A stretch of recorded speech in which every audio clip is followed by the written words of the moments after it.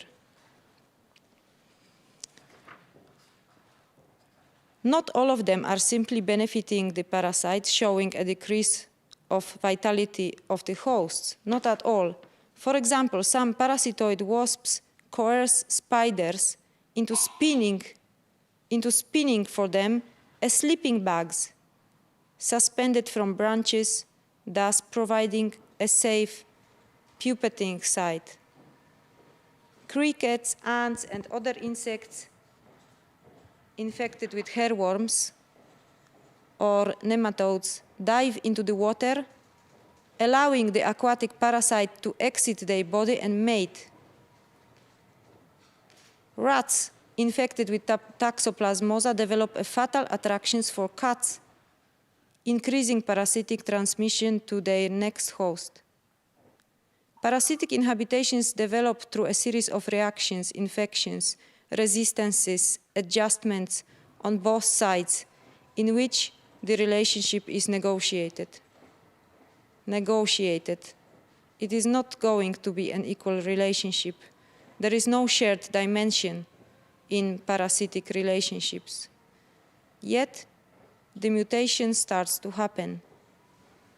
Not everything happens as it was expected. We all got in because of the other bodies. I got here mostly because I once met one Tero, who is now sitting somewhere in this room, actually. Then I got into this building through multiple process of applications, interviews, exams, etc. Today I was let in here by a person in the info desk. How did you got here? Who was there to let you in? What strategies did you use? Do you think you chose, you were driven, or something leached on you, and you couldn't shake it for some reason? As I invite you into a possibility to rest in these undeniable asymmetries, I would also like to offer some possible tools or threads for coming days and days after.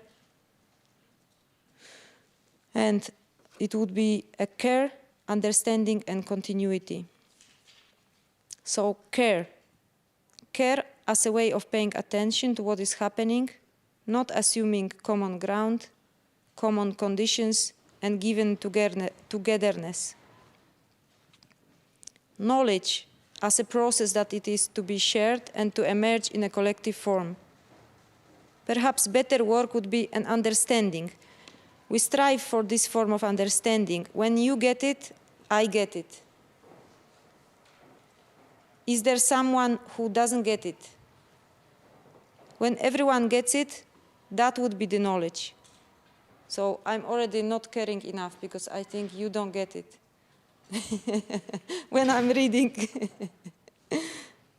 Who is everyone?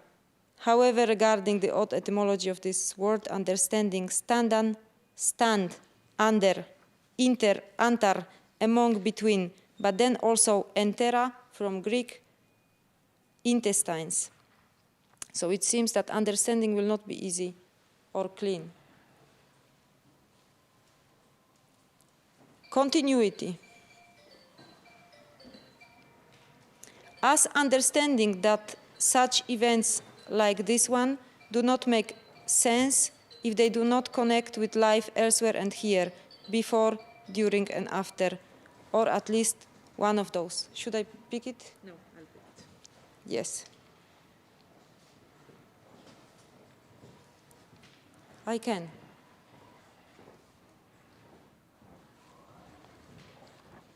On the other hand, glitches, slips, mistakes, and failures appear. Are those both good or things?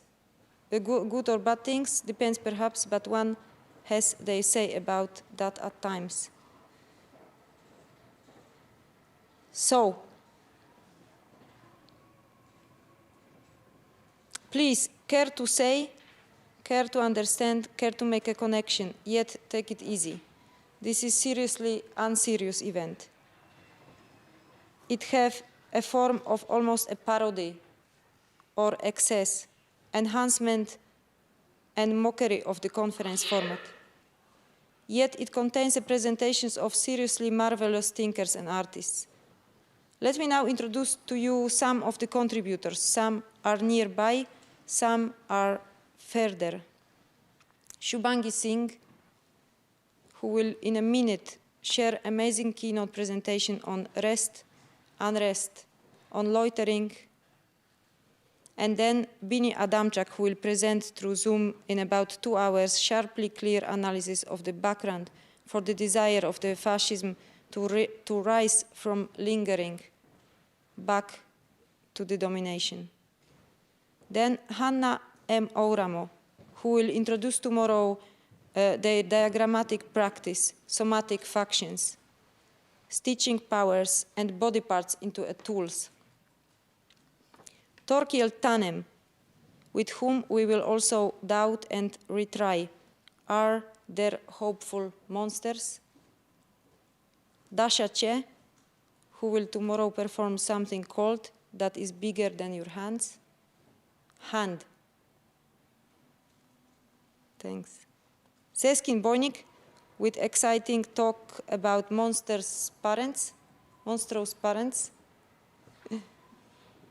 telling about processes and practices of 3 political thinkers facing and digging out their ideological dark sides, or the dark sides of their parents, sort of. Olga Spiropoulou, with whom we will practice interference in a thought process and performance of split. And then Tero Nauha, who will present a chalky white substances cultivating the kitchen table at the apartment in Hakaniemi, and futures, opinions, fictions, and social performances of said chalky ones. Sounds delightful. So, remember, monsterference.org. There you will find abstracts, informations about contributors, schedule, and links.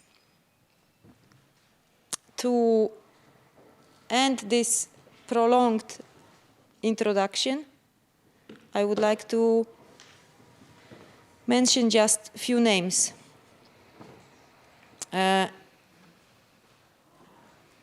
who contributed the labor to this event. But I'm thinking maybe I will say this at the end of this event, and we will go on with the next presentation for now.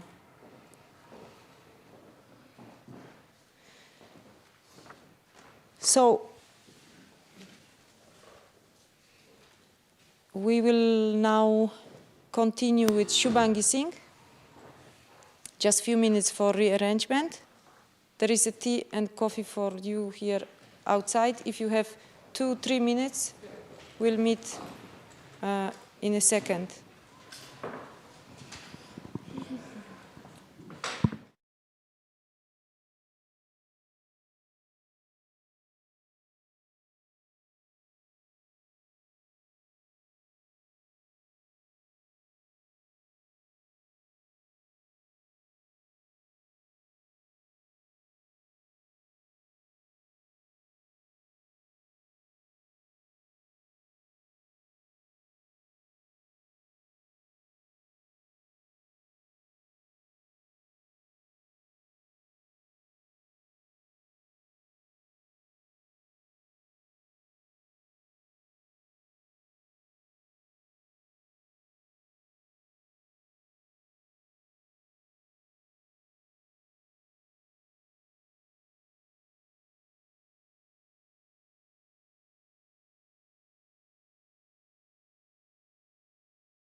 Yeah?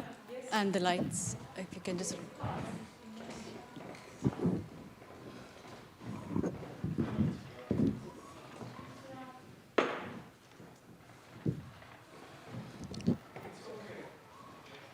Hi, everyone. I am Shubhangi. I'm Shubhangi Singh, and I'd like to begin by acknowledging the traditional custodians of the land first. I'd like to pay my respects to the elders past and present, but I'd also like to... Okay. I'd also like to acknowledge my... Is this volume okay for the people who are present here? Because I don't want to be seeming like I'm yelling if I'm too loud. Is this okay? Okay, thank you. Thanks.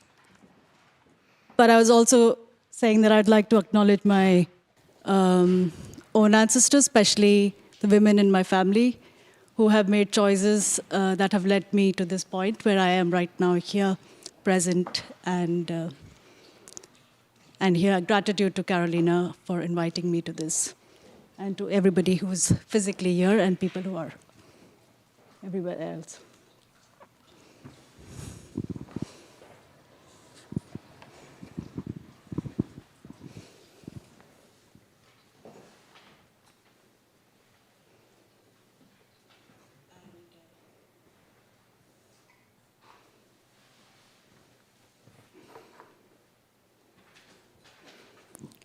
Having grown up in Bombay, now Mumbai, public spaces back home seem like a quotidian battleground where very few emerge unscathed. With all 7 shades of sexual violence on display, women who surface on the other side are often mired in war marks, coarse crusty, fangs sharpened, skin toughened, but enriched in practical survival tips for others, telling each other how to survive. Survival has been hardwired in us, even if that is at the expense of internalized patriarchy sometimes, treading the blurry, murky lines of moral policing and genuine concern. Sometimes it's well-intentioned, and other times it's a badge that maintains and perpetuates the existing status quo. Do you notice the women in our city?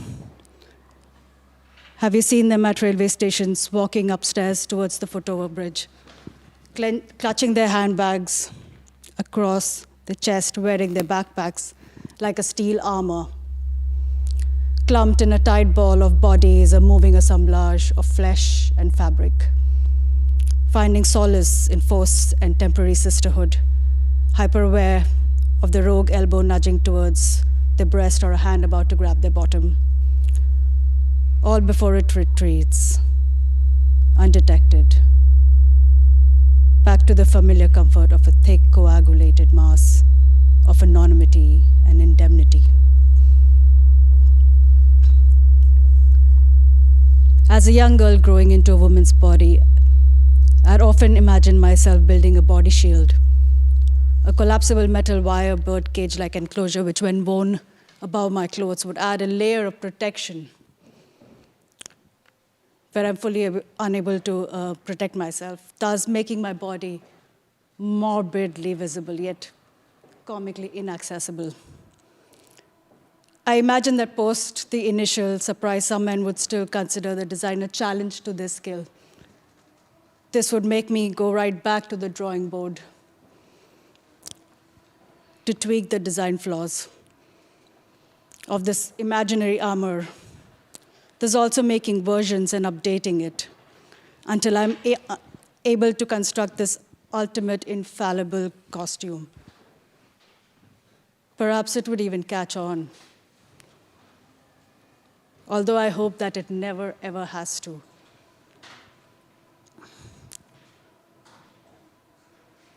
I've actually come with the idea of creating this armor for myself.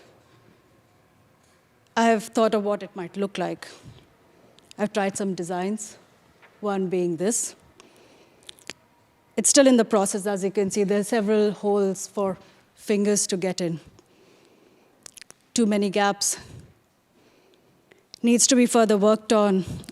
I have very little experience in armor designing, and if any of you have any tips, I'll take it. But the idea of a body shield becoming a regular view on the streets should be dreadful. Any body shield. It's distressing. I never wish to see humans in body armors and body shields on the streets, ever. I witnessed the military engulf the streets of Mumbai during the 1992 riots in Mumbai. Even amidst the mayhem and the fears, I recall thinking the West as somewhat endearing. I imagined that it functioned somewhat like a kangaroo's pouch, where it would scoop up the wounded and the hurt and carry them and deliver them to their families. Over the years, and with accelerated militarization in the country, we have seen those body shields go from being this clunky, off-fitted vests to being this more hostile, sophisticated, the modular tactical vests of today.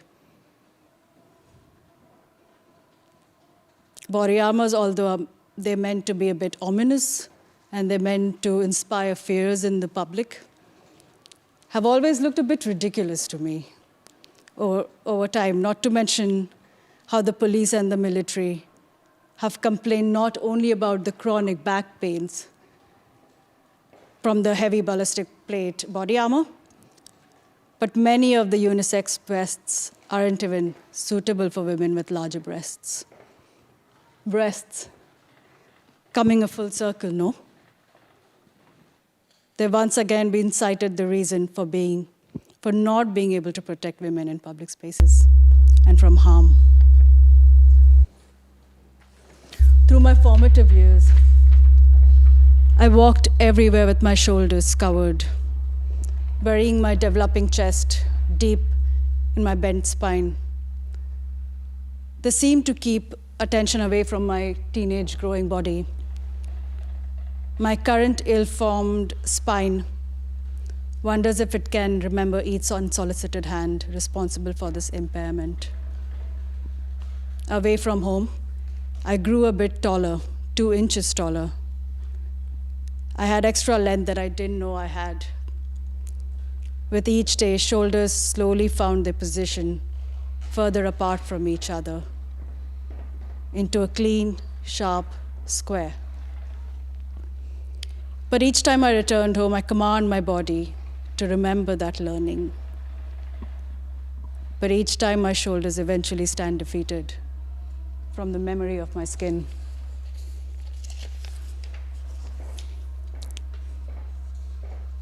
It does not take long for women in cities such as Mumbai to realize how gendered public spaces really are. The position which women hold in these spaces may as well be one of being mere travelers, where we're always just transiting and we're never staying.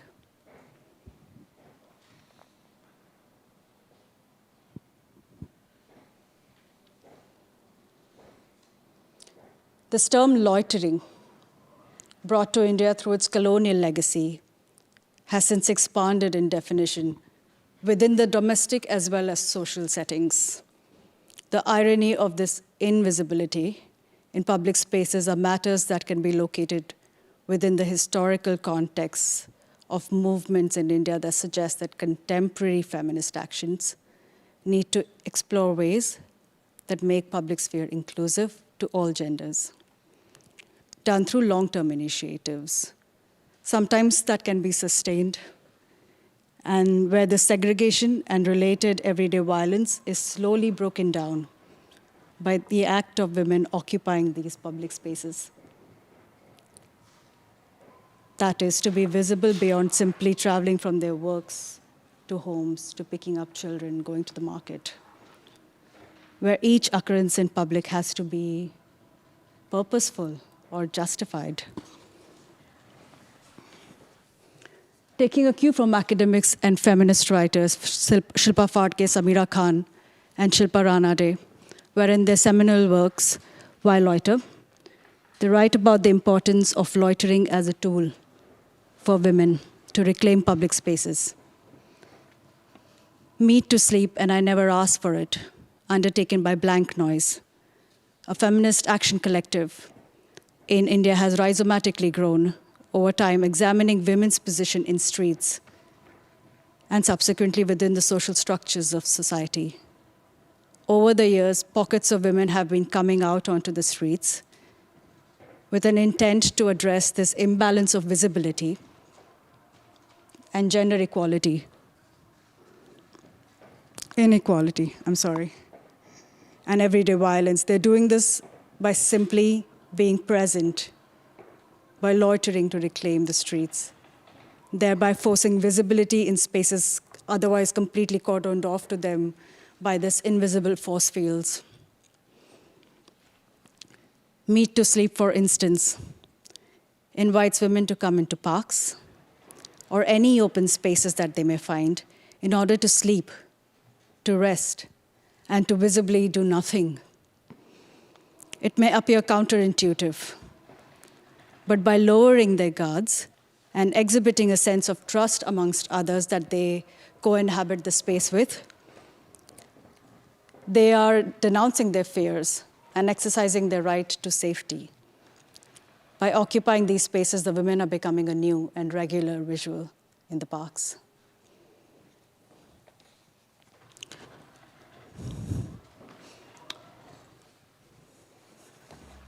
One afternoon, with some time between meetings in Bombay, I decided to set myself in Horniman Circle Garden for a while. Delighted at having found a shaded spot under the tree, I pulled a book and a bottle of water out of my bag for this long wait. While I was aware of the curious stares I was receiving by my fellow park residents, I figured that the dust would soon settle and I will be on my own again. But not long after, two men found a spot at arm's length from me. Given that there were only a handful of shaded spots that offered respite against the relentless Bombay summer heat, I ignored the proximity and kept my head well dug into the book that I was only pretending to read now. But soon, one of their mobile phones' large screen was playing a Videshi porn, foreign porn, at an astonishing volume. I remember the sound of the woman's moaning emerging from the device. I recall thinking that it sounded like someone might have recorded the audio separately, maybe in a studio at another time. The audio perhaps may not even be at sync with the video that they were watching. While still staring at the book that I hadn't turned a page off, I let my mind drift into this imaginary world in which a thriving industry of voiceover artists, agents, and managers are paid copious amounts to be hired as voices that dub for these pornographic films. While this amused me at the time, I was yanked back by eyes staring at me. I remember the intense heat emerging from the gaze. One of them seemed to burn holes on the side of one's flesh. I was jolted in the present by the realization of being filmed by one of them, while the other sniggered over his shoulder, eyes hidden behind glazed knockoff sunglasses.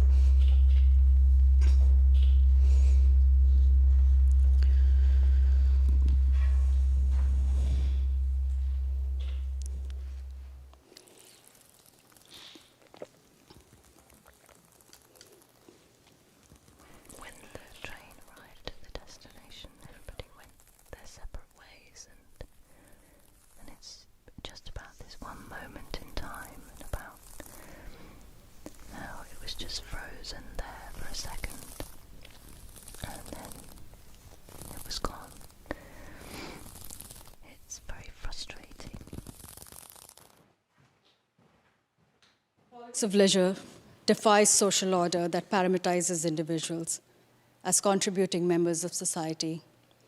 The acceptance of women in public spaces has historical distortions encased in the language of patriarchy. The Pakistan-based collective Girls at Dhabas, Girls at Tea Stalls, actively turned the idea of where women of decent reputation can be seen at on its head by inviting groups of women and men to places normally habituated by men alone, such as roadside tea stalls. Girls at Dhaba reject the doctrine of where women staying excluded from certain spaces within the city, and challenge the myth of spaces being strictly confined to the possession of one gender alone.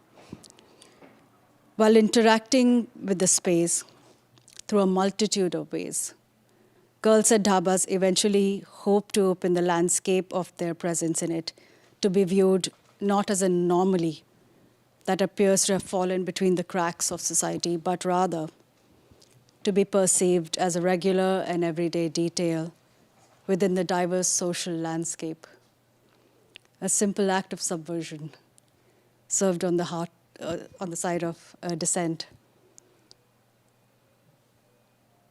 While it is easy to draw hurried, unconsidered parallel between a woman striving to walk the streets in Karachi and in Mumbai to Baudelaire's ambulatory figure of a Parisian flaneur who would walk the streets of the city unfettered by time and as this detached observer,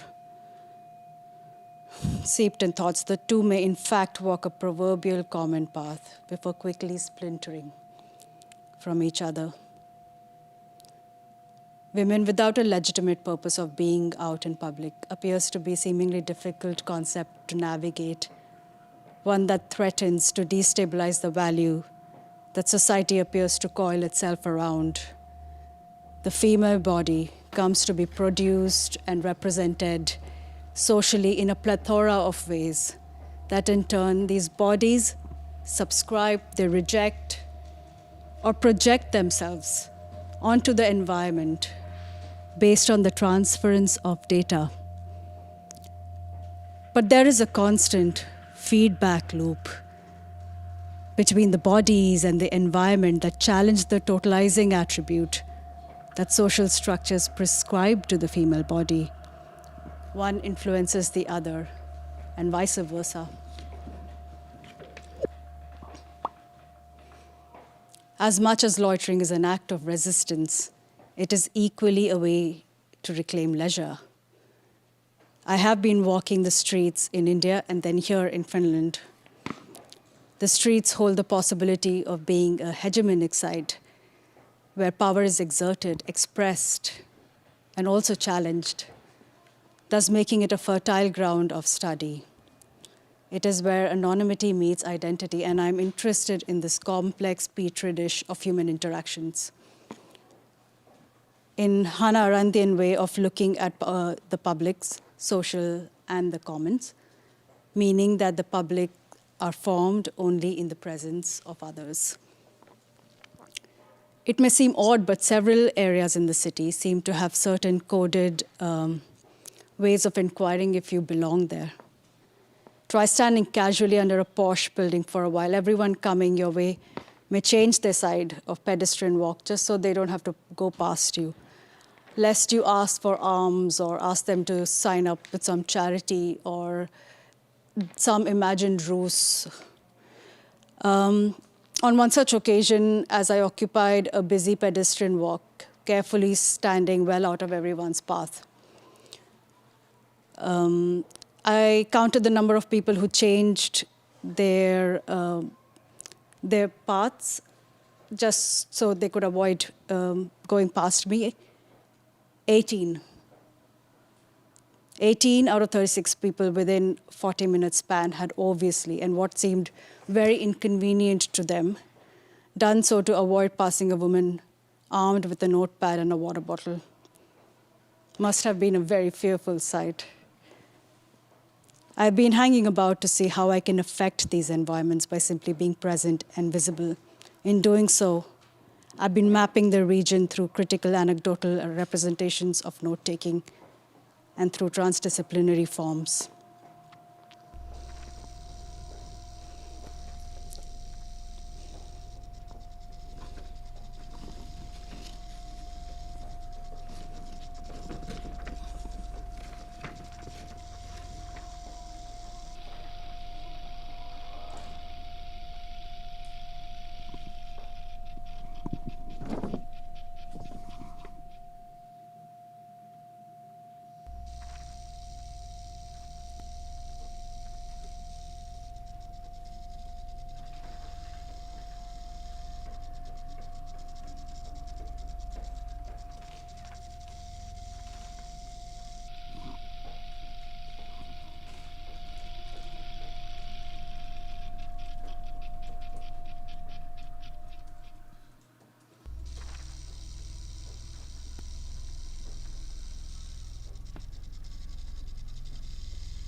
And as I continue to think through loitering and through note-taking, I follow a loose chain of instructions for myself, which I've drawn for myself, and would like to share them with you in case you have some time to loiter with or without intent.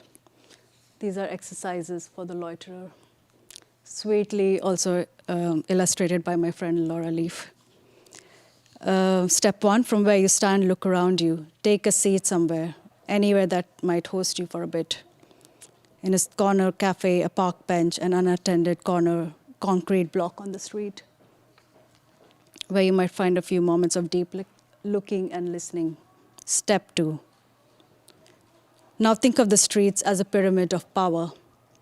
Notice who around you seems to appear apex, and who might fall under whom in the social composition. Watch and listen.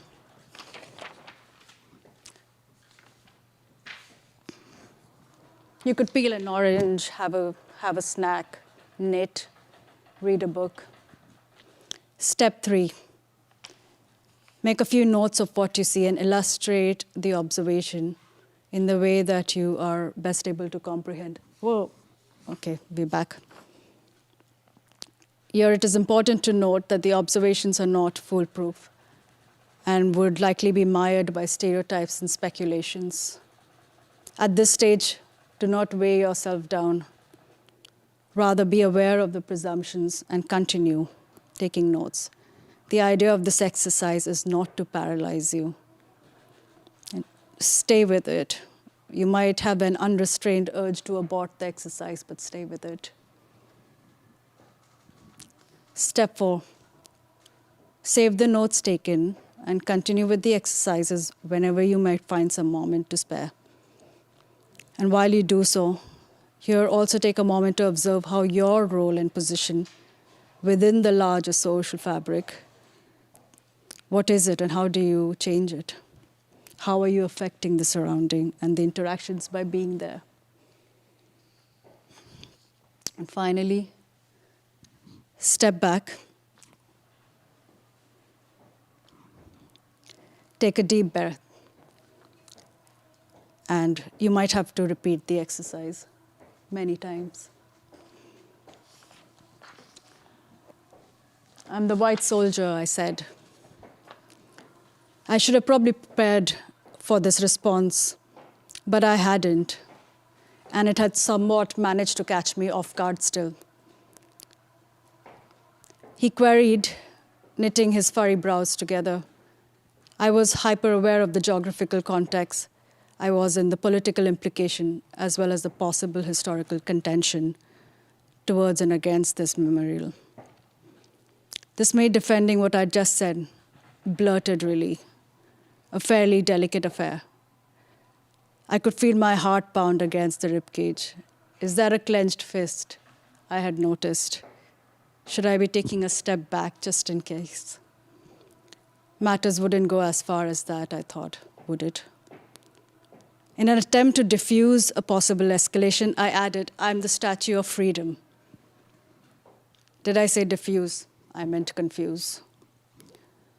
For large portions of our interaction, he was turned away from me, looking in the general direction of the statue, often fidgeting with his bike's handles. Now with some fresh bravado, and speaking again in my regular octave, brought down from my earlier higher register, Olen vapau den patsas, I repeat in the best Finnish I could muster at the time. For just a moment, the silence had enveloped the two of us, two strangers, the words hanging damp and heavy in the air above us. He shrugged and walked away.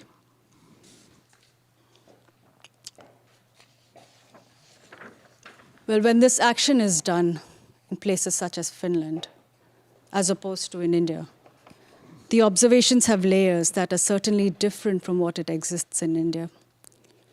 In the sense, the interactions in public spaces may seem less gendered on the face of it, and yet there are several socioeconomical and racial undertones that are at play. The unspoken choreography of permissions and movements, When encountering a narrow path, who gives whom the right to pass first? Is this simply a practical decision of the time, or is it a pattern to it? Is the food delivery worker expected to wait until the young man in expensive suede shoe had crossed halfway before walking up the building stairway? What about the time when one of them let a jolly couple pass through the construction site's temporary pedestrian walkway first? Is there a pattern to it? Did the man speaking on his phone notice the woman with her twin stroller almost run off the sidewalk into the street while trying to accommodate his stride? Perhaps not, but is there a pattern to it? There are many, many unknown unknowns.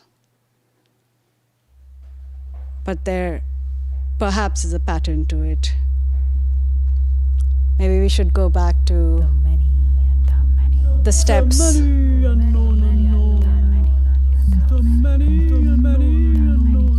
There are many unknown unknowns. When I recently met Ali, a young man from Pakistan, who lives and works in Vasa and who shows profound love for how great Finland, but also the city of Vasa has been to his family. He'd also humorously tell me that to date, when he and his friends, who are also often of South Asian or African descent, when they walk along the sidewalks, people inside parked cars would intuitively lock their cars, often. Ali finds this recurring gesture amusing, but I see it as violence.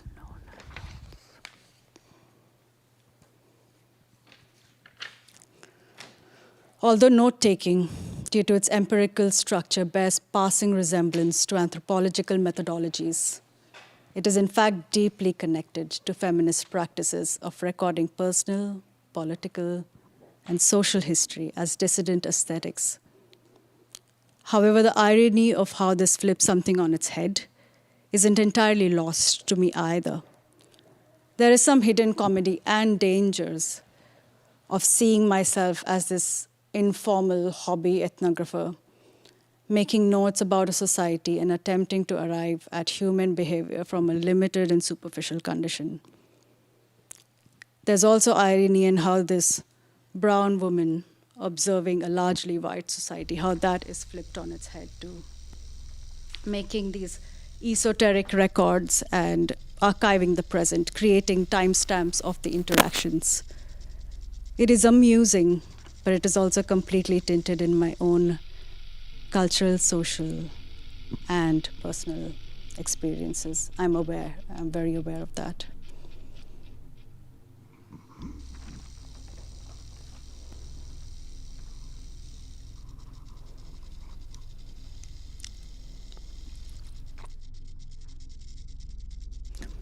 Needless to say, there's a cross point between laziness and leisure, although often used interchangeably within political discourse.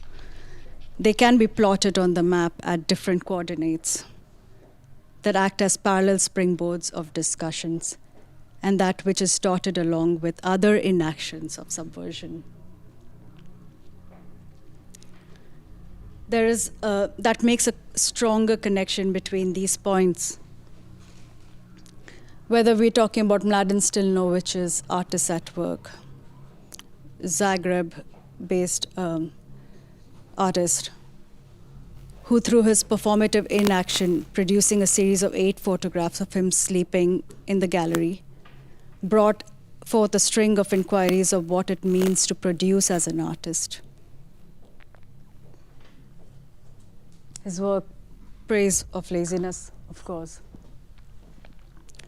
Or when 90% of women's population in the country of Iceland decided to demonstrate their importance by going on strike and en masse walking off over their landmark strike in 1975. Laziness, leisure, or loitering have a sense of non-confrontational yet strikingly defiant quality that reproduces values of self-actualization independent of institutional regimes, that may dictate an individual's worth, their work, their working, and their free time.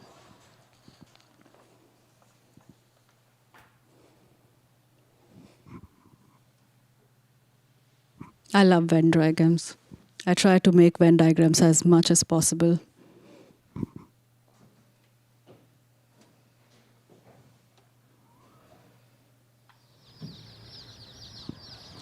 This is from a video work called Can You See Work, made with Nääää and Jakub Bobrovsky.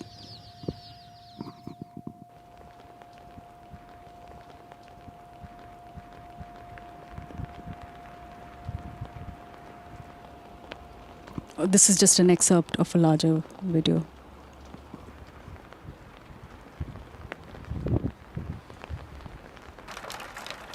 No one realizes laziness is the truth. It has been branded as the mother of all vices, but it is in fact the mother of life. Socialism brings liberation in the unconscious. It scorns laziness without realizing it was laziness that gave birth to it. In his folly, the son scorns his mother as the mother of all vices and would not remove the brand. In this brief note, I want to remove the brand of shame from laziness and to pronounce it not the mother of all vices, but the mother of perfection.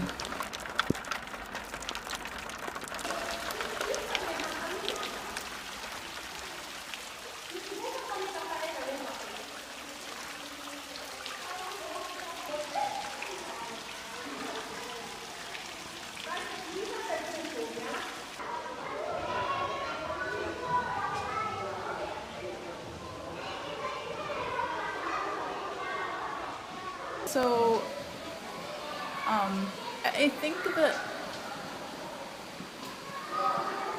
creative labor or this sort of need to take a step back and mull things over and do something else while other things sink in.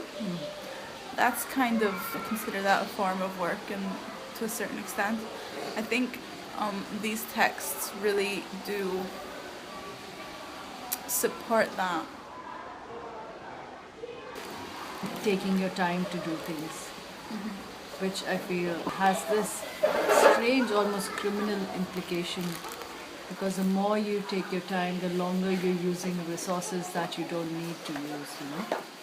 So I think there's this very strong connection between time, productivity, and resource, which I think is probably the core problem of why people don't take the time that they can or should take to do an activity.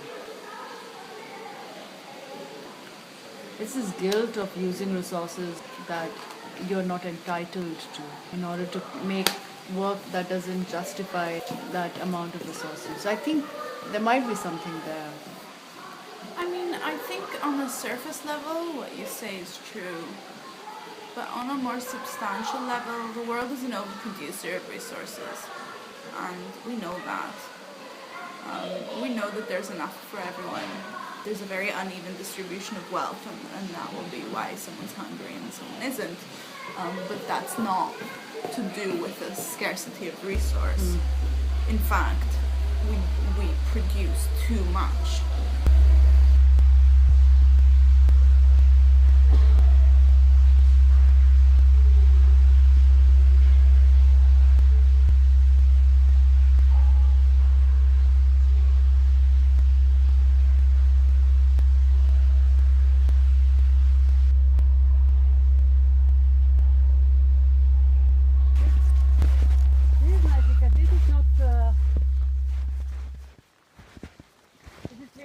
It's not cut down for the woods yet. harvesting of the trees.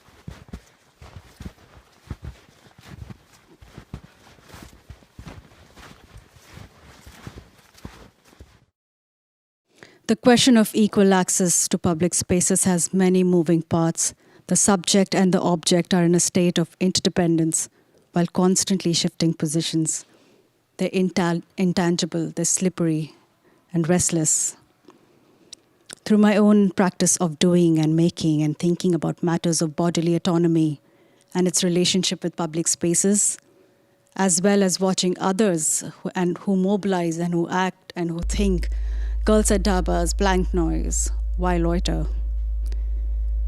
By being here today, present and visible, and you being here, or wherever you are today, but willing to engage through this meandering co-loitering with me, I hope to crack open a jar that is left to ferment for a very long time in order to let fresh air in, and in the process, also filling the room with the fermentation's distinct, pungent smell. It's a feedback loop.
it's on. Yes. Good. Great. So, if there is any questions, yes? Yeah. Thank you, Shubhangi, so much for that extremely thought-provoking talk you gave, presentation you gave. My name is Hannah, and I'm facilitating with Nääää and Karolina. Nääää is taking the questions on the Etherpad. Aren't we on the Etherpad for the questions? And you can also chat on YouTube. I hope I'm looking in the right camera so that this one. Great. Okay, so thank you very much for the talk. And we have around, well, we have half an hour for questions and discussion. And if you're in this room, maybe you could raise your hand so that we can see the order of the questions or keep track. And if you are online, then Etherpad and YouTube comments are working. Something else I wanted to say, if you want to specify your pronouns when you introduce yourself before you say something, you can specify them. And also online, you can add them with your name so that people can use your pronouns. Okay. Would anyone like to start? So, or Shubhangi, would you like to say something? Okay, we'll go straight into the discussion. Would anyone like to start? Does anyone have a question?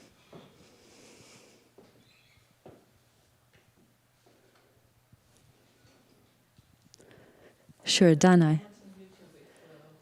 Okay, great. Well, we can start with the YouTube ones, yes? Then I could just take the microphone. Great. I will give you, do you have a, great.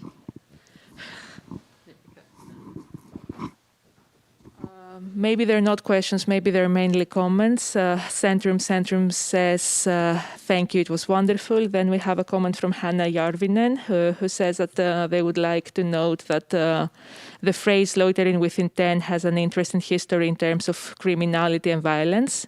Maybe you want to comment on that. Thanks for the fascinating interweaving of practice and theory.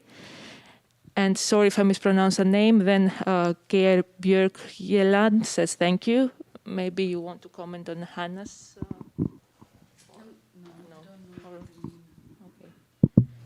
Okay. So that's what I have here. Maybe we can pass the mic somewhere in the room if somebody has a comment or question.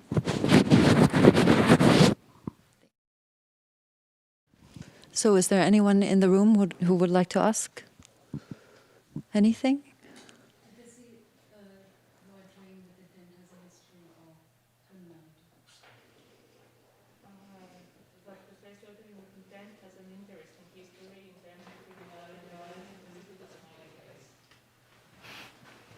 Can you say again louder, please? Sorry, can I? Yes, of course. So there is a comment saying that someone would like to note that the phrase loitering with intent has an interesting history in terms of criminality and violence. Smile. Thanks for the fascinating interweaving of practice and theory.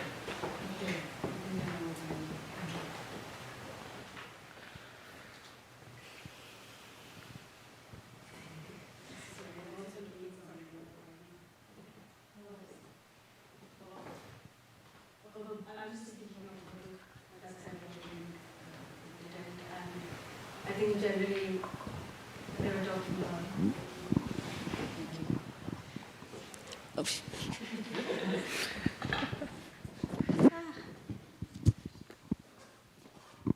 No, I was just thinking, I agree actually. But also how the text would talk about reclaiming loitering as an act that is intentional, which is either to loiter, to reclaim spaces or public spaces or occupy them, but also without intent, a more flaneuresque way of looking at loitering where you create or you don't have a preemptive plan to walk the paths, and you don't, in a way then you're creating your own journey and having this flaneurous space. So also in a way reclaiming the space, because then you don't have to be justifying your your presence, which is exactly what happens in terms of how women's positions in public spaces has to be of a justifiable act. So I think with or without intent would still mean that you are reclaiming your space and your right to be in public spaces shared with everybody else.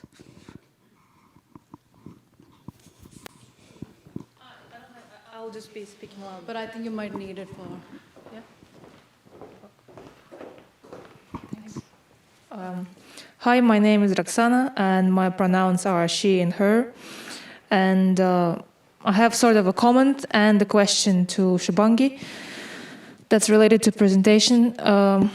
First, the comment is that I noticed on my own example and through my own experience that there is less and less, in a way, space for playfulness, laziness, playfulness, loitering, exploration, and that growing up I haven't even noticed at what point this threshold changed. That before it was all loitering, all playfulness, and then now it's like this singular vector of like work and achievement and blah, blah, blah.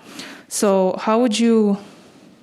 And then I really agree with this comment that laziness is the time that you like take away from the system.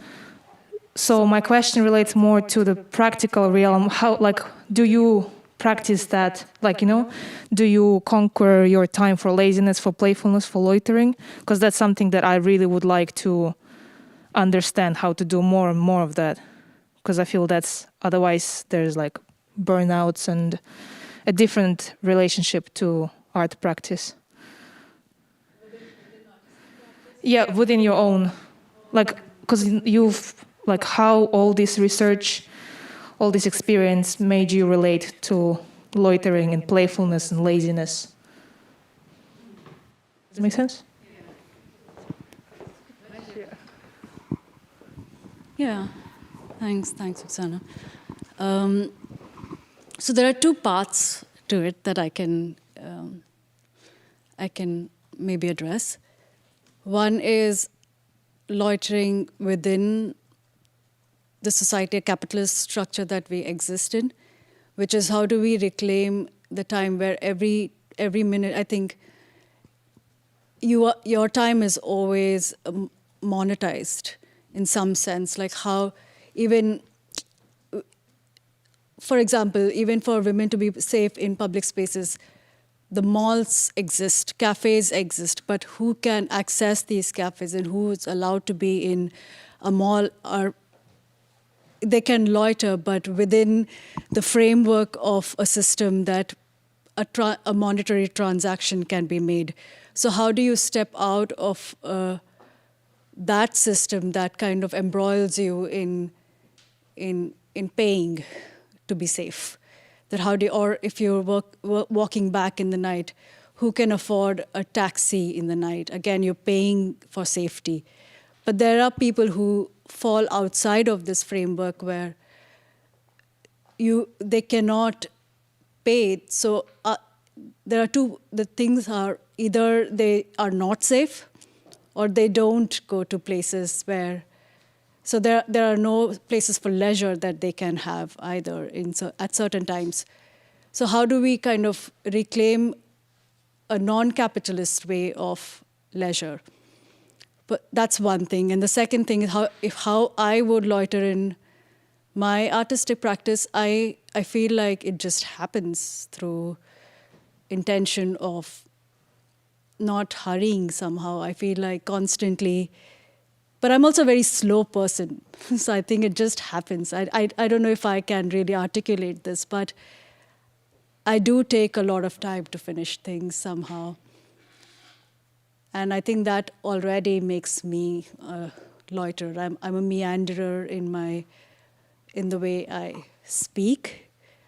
My narratives are parenthetical, so there are a lot of like splintering of narratives that happen in the way I think and the way I speak. So somehow I think loitering has become part of me, but the vocabulary of how loitering can be used to reclaim spaces have come from the theorists that I have mentioned, Shilpa Farge, Shilpa Ranade, Samira Khan, who have created a sense of discourse that a lot of other feminists and people use now.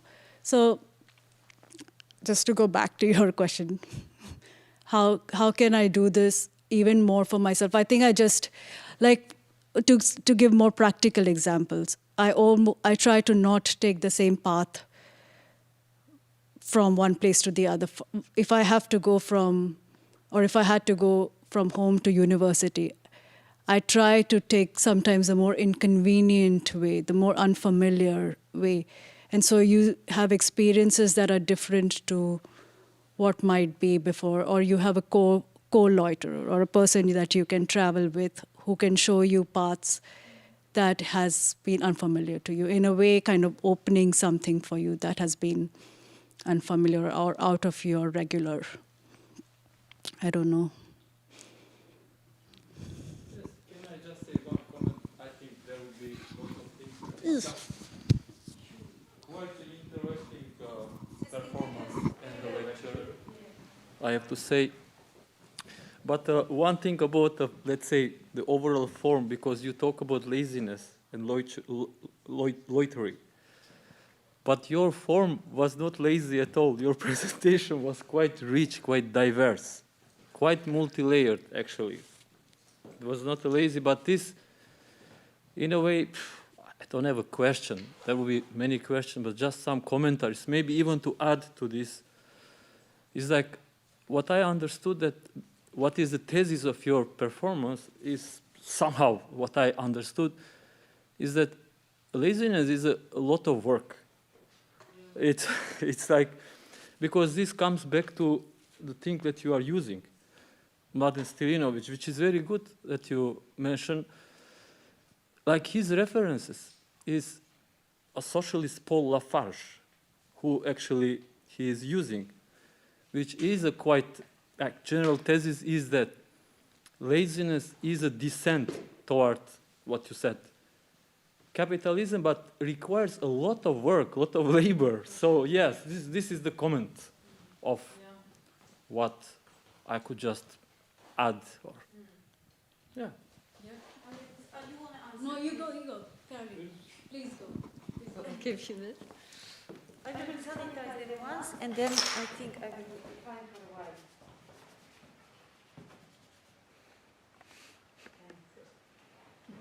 Maybe to sort of continue from Seskin, because I also wondered about this, how it would be interesting to hear or discuss a little bit more how to navigate between this individual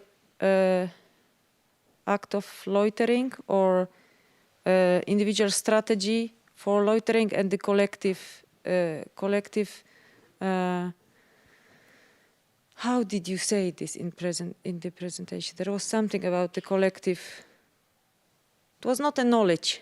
It was something else. Sorry, I forgot. But anyhow, this kind of a collective resistance or some. So, let me give an example. Like, so in this kind of highly capitalized context, or for example, in the context of this institution, let's say, if one makes an act while working on sort of like taking time, even if it is not lazy time, but to work on something, and you act of withdrawal while working, it kind of cause often other people to have to work more, and so it is kind of like I'm so interested in this kind of negotiating this act of loitering as an individual resistance, which I kind of understand this is how it relates to the singular body.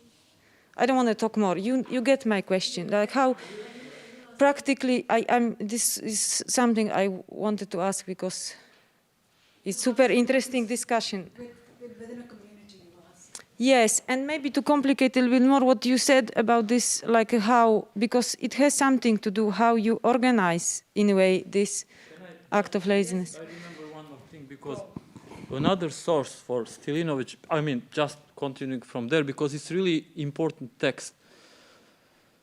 As a conceptual artist, he was and working very much. He was like, until he died, worked a lot and almost producing daily works. Another source for manifesto of Stilinovic is actually Kazimir Malevich. Yeah. Mm-hmm. Because for Malevich, the stillness, the hollow, the void, laziness, actually he was calling inertia, is the most difficult state to achieve. Yeah. So he built the whole philosophy based on that. Actually, and we cannot understand this, which actually was source of all Russian avant-garde, without having in mind that stillness, that you don't do nothing, you know? Yeah. And this is, in a way, a huge dialectics, a huge work. So what I want to say, I mean, this is art historical issue, we can continue forever. But what I want to say, this is compliment, really. In your performance, one gets that idea. You know, like it's present there. And this was really good, so, yeah.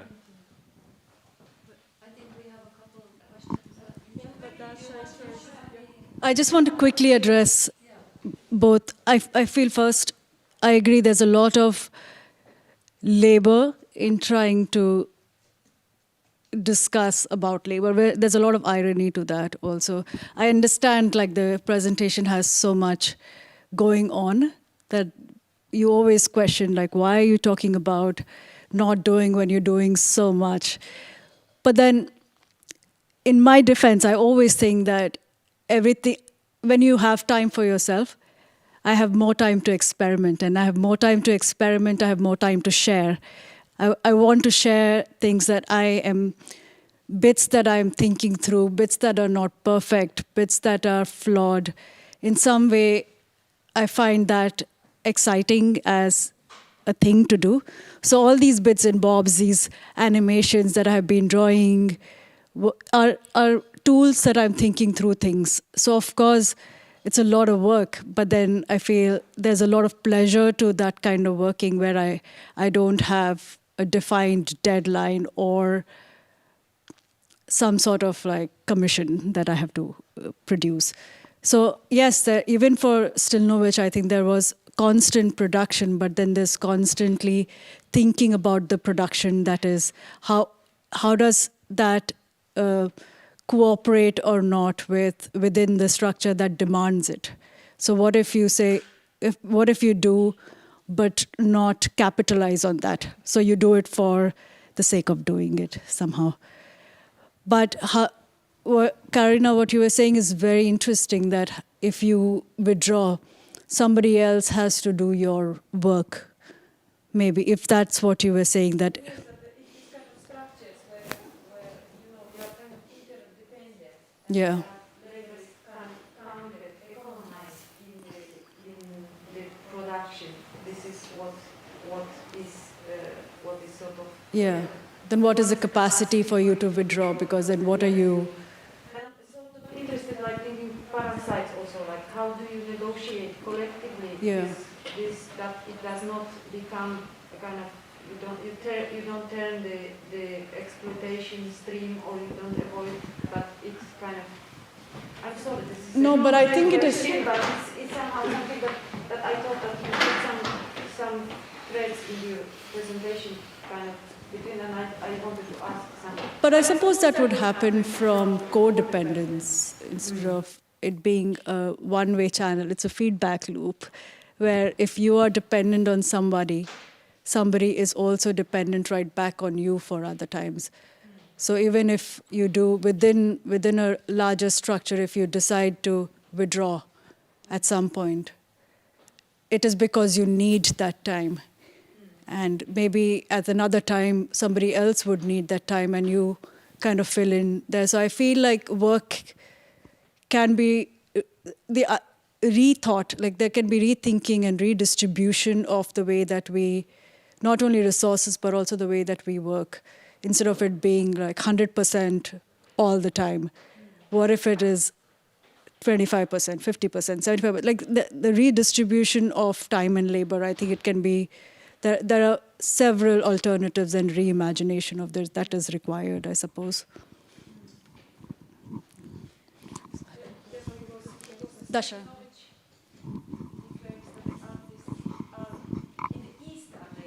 Yeah, also the language. Something that is set in a structure that has been different. Maybe a little bit different, not too. Sorry, Dasha, go for it. I just have two maybe questions/comments. The first one, I was thinking about the relationship between being still in public space, so taking space in public space by not doing, and then so resting, and then collective unrest in public space, because both undermine the capitalist fabric of public space, and yet they do it very differently. So maybe to think about that. And second thing that came to my mind is what is loitering online public space is.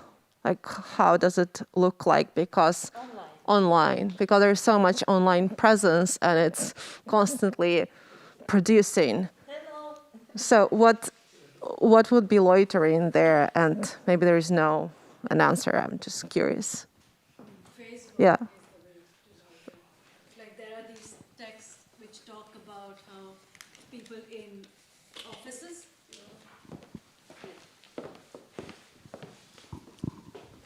There are texts that talk about how people in offices loiter on Facebook and on other ways, because there are ways to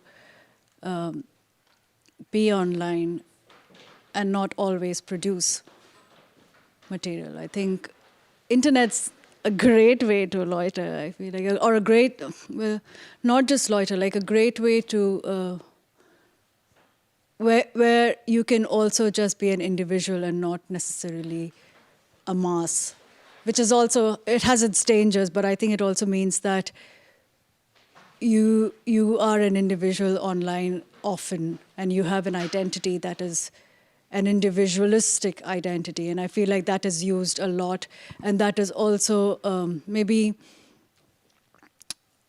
somehow you're gonna fall.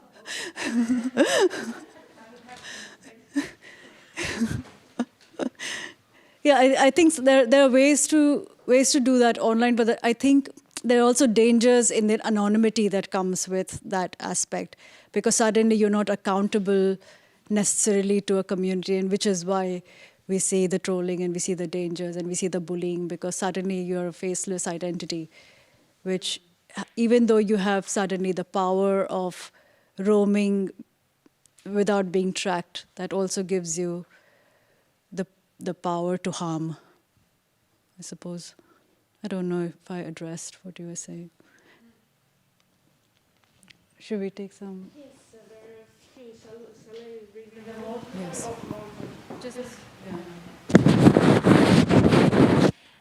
First, to acknowledge Sarah, Yannicka, Vincent, and Adil, who say thank you and that they enjoyed your presentation very much. And then we can go to Vishnu's question, who is curious if you have a question in mind when you loiter, or if you come upon certain patterns, or have you come up with certain patterns just out of your observations, and how do you consider your biases, I guess, when loitering? And then there is there are more encouraging and comments. I can read those. It's from Nora. Thank you, Shubhangi. The loitering of children and young people is very much discouraged nowadays as well. Then from Marta, thank you so much, Shubhangi. Your presentation was extremely fascinating, and that the question of collective loitering and laziness interests Marta a lot as well. Then Nora returns with another anecdote saying that there is a device called a mosquito that produces a high noise out of the range of adults' hearing and can work as a kid and teenager repellent. I didn't know that. Dana, we cannot hear you from the back. Okay. I can just address microphone these. is going to the stream, so you have to speak loud in order that we hear you. Do you hear me now, Alexei? No, mic is okay, but the people here. Okay. I'll take my mask out if that's okay. Yes. Okay. Yes, maybe we can start with Vishnu and yes. Thank you. I mean, I'll start with the latter one because I think Nora mentioned this anecdote, and it's true. It's part of the hostile architecture that keeps certain people from sitting where there are these spikes against banks, or like these slanting benches, or benches with handles that homeless people can't sleep in because it's more inconvenient, or the high-pitched volume in places for bats or for young people so they don't hang, or these streets that have unevenness so skateboarders can't use it and hence create that.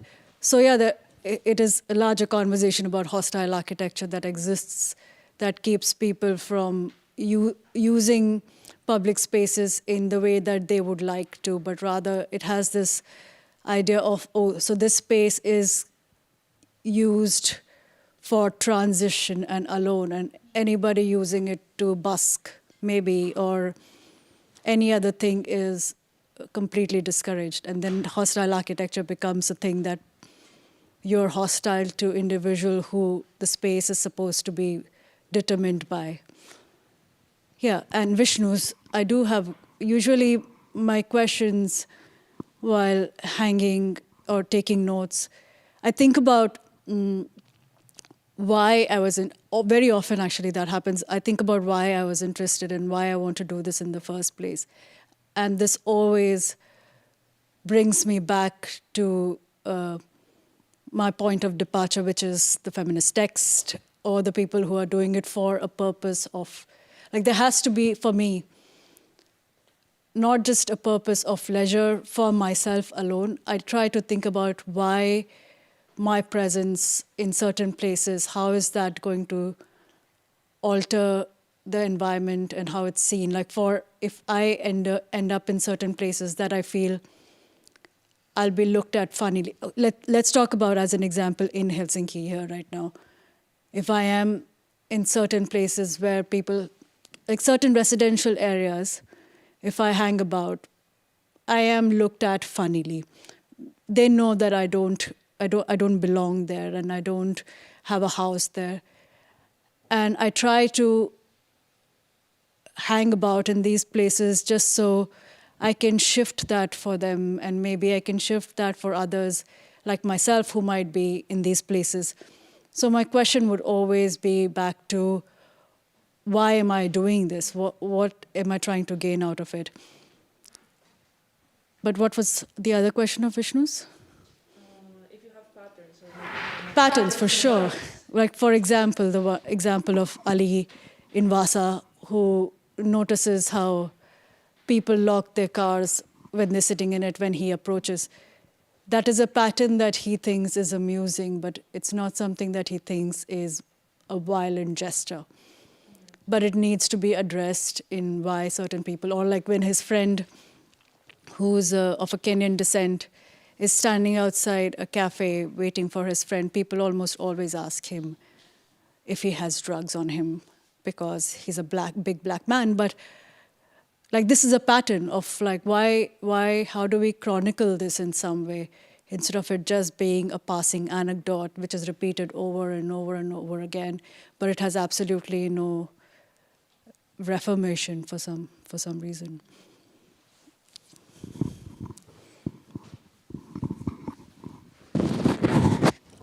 So we have some comments from Toire that derive and continue from Nora's comments. And Toire says that if they remember correctly, they have used also classical music to drive away loitering teenagers. And Toire continues with thank you for the session. They found it inspiring, and they are also worried if the future generations will lose the ability and pleasure and the value of loitering. There is a thank you comment from Farbod. And a question that follows up, a bit of a stretch here, Farbot says, but your presentation got me thinking about something I've been thinking and writing about. What do you think about the act of laziness or taking your time as? And the comment stopped. Maybe they are still typing, or maybe they want to send something later. And then Nora comes back and they say that, yes.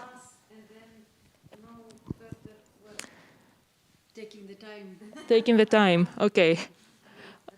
Okay, and yes, then again, there's a comment on hostile architecture. Nora points that that's a very important point. And there is a question from Mugil.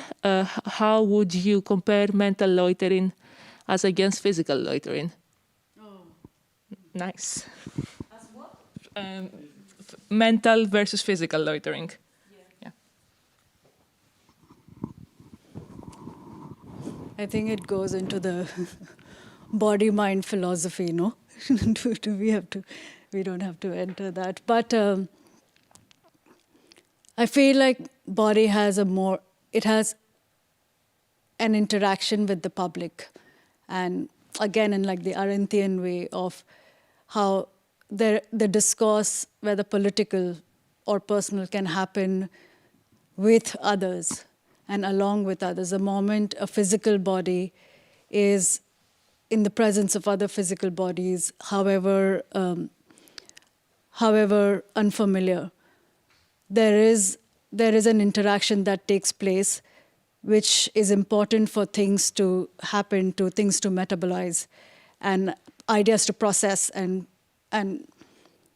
maybe even revolutions to happen. It happens when more people kind of come together in the same place and maybe have a discourse. But that, I think, it does not happen when you're mentally loitering. It's a completely different thing. Like, of course, you can take away from, you can have a point of departure from hanging about, but at the same time, you're not in a physical space, and hence you're not making a discussion with others.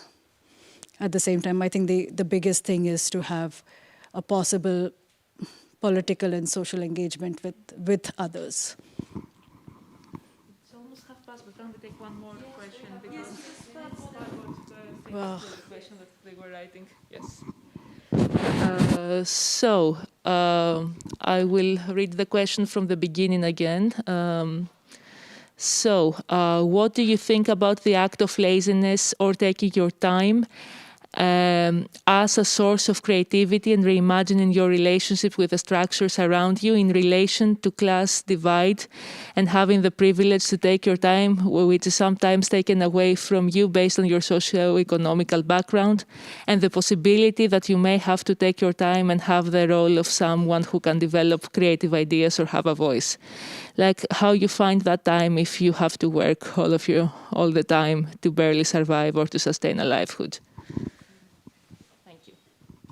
I mean, this is definitely a question that is addressed over and over again within the laziness and taking your time discourse. Like, how does one even imagine to take time when they have to do 2 jobs and then go back at home and look after kids? Like, which is why the Parisian flaneur is critiqued as this person who again, usually men, who would have the time for long strolls because they do not have any domestic chores or jobs to do, leave alone multiple jobs.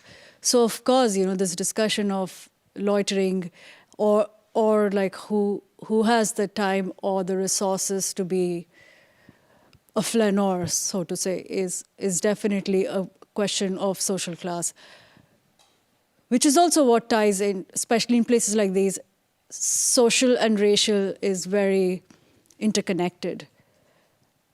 But definitely, how do we kind of make that change very slightly for ourselves, like within the discourse of reclaiming not just public space, but also your time?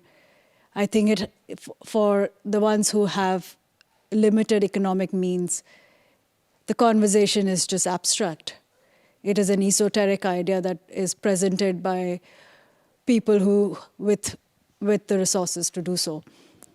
But I think there are other ways to do this, which is to have, for example, the women who are sleeping in the parks don't necessarily come from established economy, but they do so despite that, because there is a larger need for presence and visibility in public space, and one doesn't need a lot of time. You just need a little bit of willingness, and maybe you do it with others who are your friends. I feel like there is a need to do it, which is why you do it despite the inconvenience. Yeah, Karolina. I remember in your text, I don't know, I think it was not part of it, but I remember very interesting part in when you were describing this act of resistance, that that some of the women said that it took them quite a long time to be able to actually be able to fall asleep in a public space. So it was like a collective action and training almost to be able to relax. So I just wanted to add that this was like just made me understand this. This is actually what Jasmine Pateja, who's a founder of Blank Noise and Meet to Sleep, had mentioned, that for a lot of women, just lowering your guards down to make your body defenseless, especially in a space that has been so absolutely hostile to your presence, to make your body just say that, no, I will do that despite the dangers that may come. It takes a long time for your body to unlearn the violence that it knows, like in the sense like your body has learned how to react or respond to violence to keep you safe. And suddenly you have to change that and say, hey, now we are in the exact same thing that we have trained you for, to fight, and now you have to relax in this place. And I think your body and mind have just completely been in this discord, and they don't understand. But yeah, to just like kind of be defenseless. Like even when I was first in these Western countries, first in Sydney and then here, for a very long time I would be looking over my shoulders in public spaces a lot, because that's been my learning. And it takes a while to unlearn that and relax in public space, to know that not everyone's out to get you. But it takes a long time and a fair amount of, I think, just being present to know that it is possible. But yes, thank you. Yes, thank you. There's a break, coffee, tea, and so if you have such a desire, and we try to get some warmth into this room.